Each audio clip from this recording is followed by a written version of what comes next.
Bon, bonjour. Vous m'entendez? Oui. C'est incroyable. Hein. On s'est allé au millimètre près sur la Lune, mais un micro, c'est... Bon. Je travaille à la Fondation Auschwitz en tant que coordinateur pédagogique. Donc, on fait quand même pas mal, surtout 3 piliers.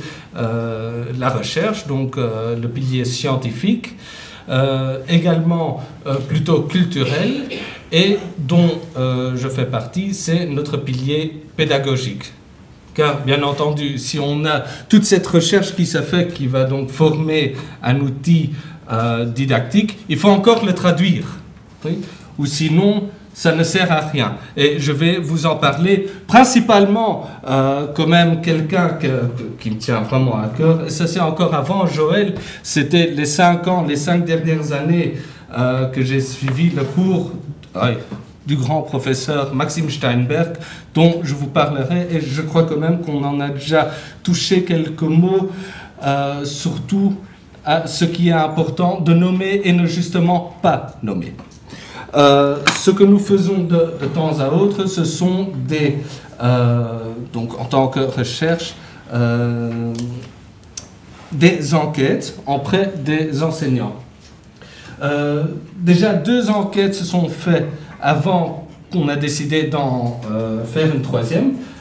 La première en 1998, puis en 2002, donc il nous semblait 20 ans après, tout de même aller voir, bon, ok, quelle est maintenant la source? Il ne faut pas oublier, sur 20 ans de temps, il y a la plus grosse poubelle au monde, qu'on appelle également Internet, qui a pris le dessus.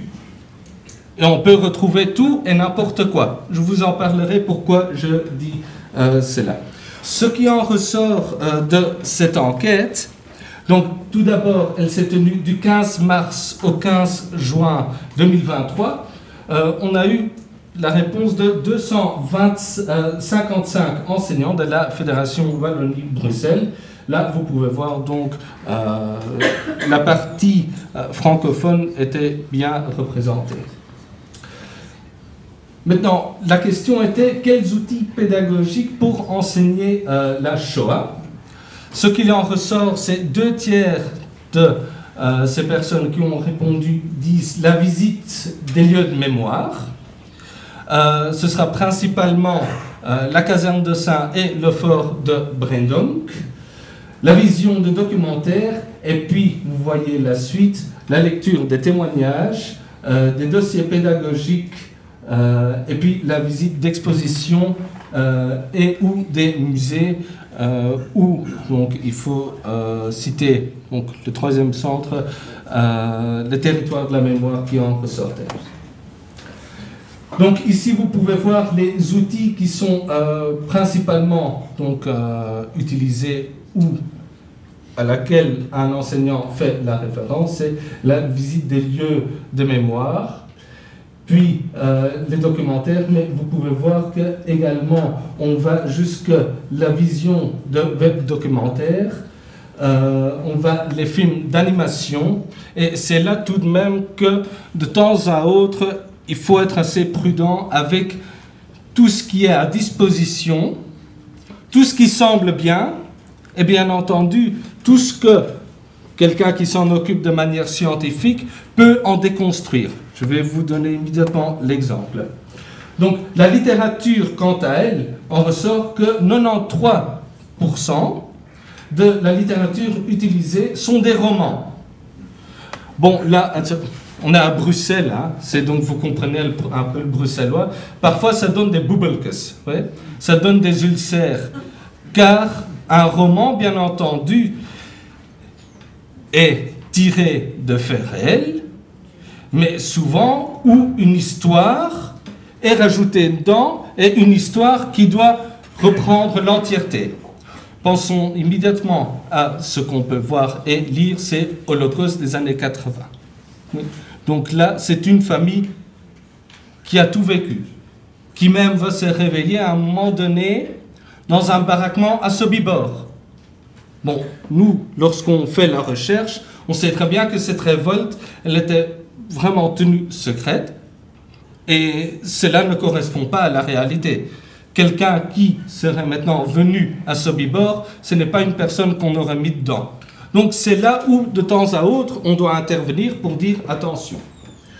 43% donc, sont les témoignages, et je dépasse les 5 minutes. Hein. Mais tout est relatif. Lorsqu'on compare maintenant les livres avec les films, il y a quand même un élément qui en ressort, je vais vous le dire. Bon, le film qui est vu, c'est le meilleur mauvais film qui existe, c'est Le gamin au pyjama rayé. Allez, il faut bien comprendre, et j'en suis sûr que le professeur Steinberg, il aurait aussi eu un ulcère. Qu'est-ce qu'un enfant fait dans un camp de concentration où il y a l'extermination qui se fait, c'est-à-dire on garde les éléments productifs. Un enfant qui ne fait rien, qui reçoit en plus un pyjama rayé adapté. Mais ça n'existait pas. Non. En plus, dans ce film, il ne faut rien. Mais non, ça ne va pas. Donc c'est pour cela qu'on dit, ok, c'est un film plein d'émotions, avec des gamins et tout. Oui, mais non. Puis, donc, principalement, la liste de Schindler, ça va. Là, je sais. La rafle, la vague, die Welle, et la voleuse de livres. Pourquoi est-ce que je ne reprends pas ce qui est plus lu que vu et le journal d'Anne Frank? Les livres que vous voyez ici est principalement utilisé par des profs de langue, des profs de français. L'évolution dans le temps, lorsqu'on compare les enquêtes en 98-2002 et 2023, on voit principalement que le journal d'Anne Frank et La mort est mon métier sont moins lus, ce qui est justement plus utilisé dans un cadre de morale laïque et si c'est un homme de Primo Levi. Voilà donc pour cette enquête, elle a été publiée, donc vous pouvez la retrouver sur notre site, bonne chance. Donc, que propose maintenant la Fondation Schwitz? C'est tout d'abord des voyages d'études, et je crois que vous en avez assez. Maintenant, on en a déjà entendu tellement, mais je vais y revenir dessus. Donc, vous pouvez prendre déjà vos agendas. Puis, les journées d'études, les journées de formation, les publications scientifiques et pédagogiques, et notre concours citoyen Exprime-toi. Bon, maintenant, pour en revenir, notre voyage choix, donc vous pouvez noter... Oui. Donc, je ne vais plus rien en dire, car Anne, tout le monde en a déjà parlé, oui, mais ça c'est la qualité. Merci. Donc, du 15 au 22 juillet, aura lieu notre prochain voyage d'études de 8 jours, donc, où l'idée est plutôt de suivre, où ce qui ne m'intéressait pas lorsque j'ai travaillé sur ce projet, c'est d'aller vers les centres d'extermination, mais ça ne sert à rien. Oui. Si on va sur un centre d'extermination, c'est en fin de compte, on lit la dernière page d'un livre. C'est pour cela que je voulais d'abord aller dans les villes, les anciens ghettos. Ce n'est pas la mort, l'extermination qui m'intéressait le plus à ce moment-là, c'est de voir ce qui a été et qui a été exterminé. Voilà. Notre prochain voyage à Auschwitz aura lieu du 27 au 31 octobre 2025.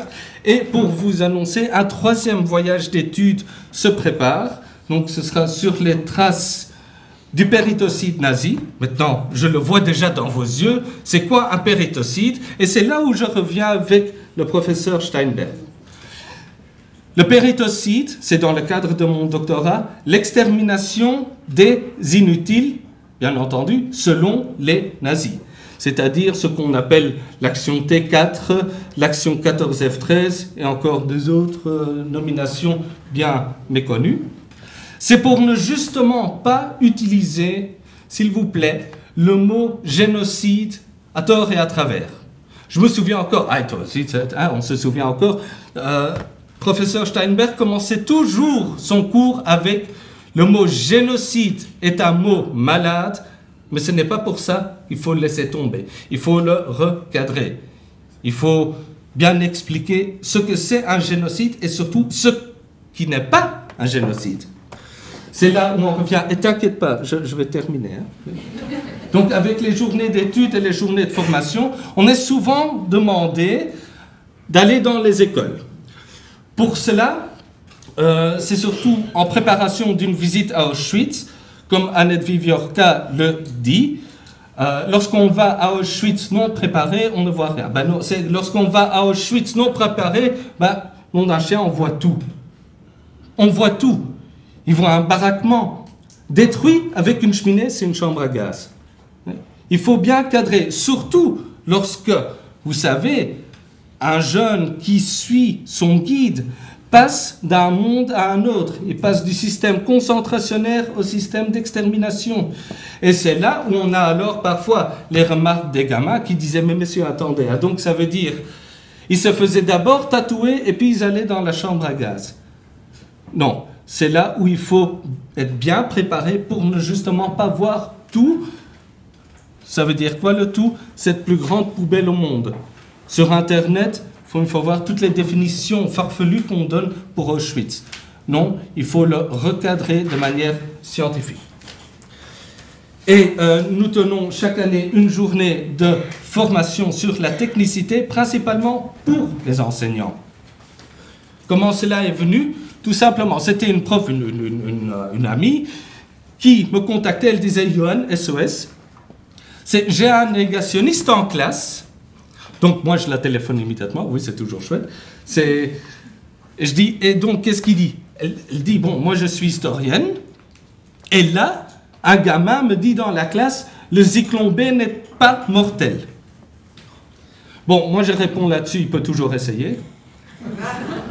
Mais la déontologie fait comme quoi que je ne le peux pas. Donc qu'est-ce qu'on a fait? C'est justement sur le plan technique. Technique, enseigner les enseignants.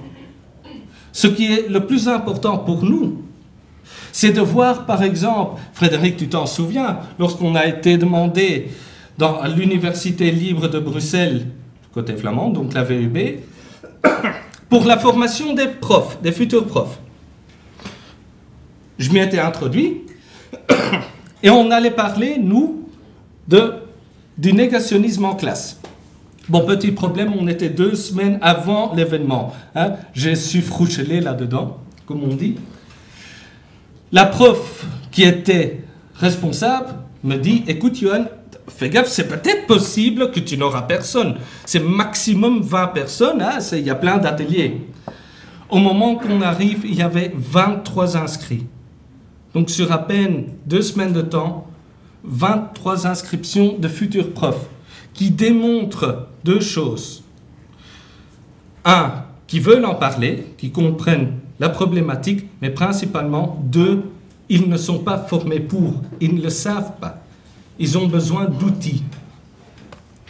C'est pour cela, ces outils, on les donne par des publications qui ont également été traduites, plus pour d'une partie pour les élèves et d'autre partie pour les enseignants. Chaque année, on organise un concours Exprime-toi, où un élève de secondaire peut donc s'exprimer autant avec la plume que de manière plastique. Le sujet de cette année-ci est « Ce qui ne tue pas rend plus fort ». Dixit Nietzsche. Voilà donc ce que je vous ai dit, c'est 95% des répondants de cette enquête voient donc que l'enseignement joue un rôle majeur dans le passeur de mémoire. C'est là où nous, la Fondation Auschwitz, en tant que centre d'études et de documentation, on voit notre tâche, c'est de former les formateurs, d'enseigner les enseignants. Ça, c'était joli, hein? Ouais. Allez, merci.